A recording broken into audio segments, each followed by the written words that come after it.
नमस्कार मु साई गोपीनाथ पंडा मो सहित अच्छा आम युव सभापति रुचिद्र रथ सहित अच्छा साधारण संपादक आम आदमी पार्टी युव बाहिनी संपादक श्री राकेश कुमार पाखे अच्छा श्री सुप्राज दिगल जी साधारण संपादक भुवनेश्वर उत्तर विधानसभा। आज आम आदमी पार्टी युवक संगठन आज ये वार्ता नहीं कि आपण पाखु आसी आमर युव नेता शाहरुख बरगढ़ जिल्ला रे चाषी मानकर ऊपर अन्याय अत्याचार चली कटनी छटनी चलची धान बिक्री हो पारु नहीं धान पड़ी रही मंडी रे क्विंटाल पिछा बीजेपी सरकार प्रतिज्ञा करथिला 3100 टंका दब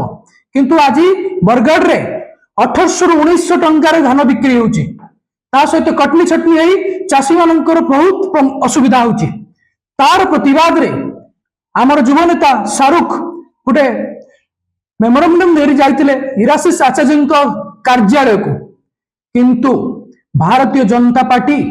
इरासिस आचार्य गुंडा माने तीव्र आक्रमण करिसेंती तांकु बाड़े बाड़े लहु लुहान कर देइसेंती। यार प्रतिवाद रे आज आमे युवक माने युव आम आदमी पार्टी युवक संगठन एटी प्रेस वार्ता दूची एटी चेतई देवाक चाहूची इरासिस आचार्य को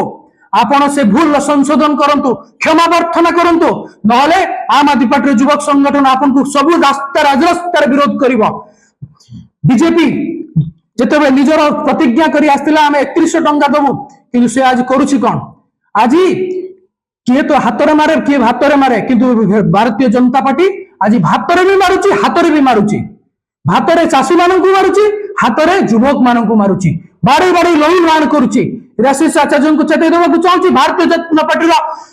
प्रमुख मानकु भी चेतई देवाक चाहूची आपण चाषी मानकर समस्या को जेते जल्दी समाधान करंतु। आज यदि बरगढ़ भारत ओडिसा रो भात हांडी कहउतबा बरगढ़ जिल्ला रे यदि एई भलिया समस्या आपण मान चिंता करि परथुए सारा राज्य सिचुएशन कौन थी सारा राज्य चाषी मानकर असुविधा कौन थी आपण माने चिंता करि परथुए आपण मान को अनुरोध करबी आपण ए जिंस को सारा राज्य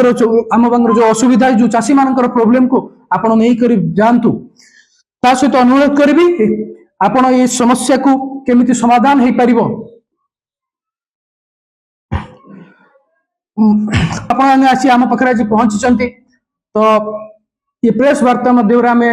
आपण बहुत जिनस चिंता कर चाहूँ जे आपण माने केमिति हमर वार्ता जाय कि पहुंचबो समस्या पाखरे से जगह चिंता करिवे आउ इरासिस आचार्य को मु अनुरोध करबी आपण जेते जल्दी पारुछंती भूल क्षमा प्रार्थना करंतु। Thank you. शाहरुख को जेते जल्दी दोष मुक्ति करी